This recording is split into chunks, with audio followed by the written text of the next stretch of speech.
नाज़रीन, आज सुबह हम 9 बजे वैली यूथ लाइफ की टीम कोटा से चली सिरुढाना की तरफ। अभी 11 होने लगे हैं तो 2 घंटे की 1.5 घंटा हमने बाइक पे सफ़र किया और आधा घंटा जो है हम पैदल चल के जो है पुराने टावर तक पहुंच गए।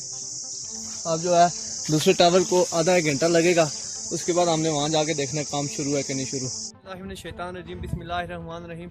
कल डीसी साहब की मीटिंग में जो हम शामिल हुए थे, डीसी साहब का कहना था कि काम शुरू है, तो उसके बाद हमने आज जो है इधर का विज़िट किया।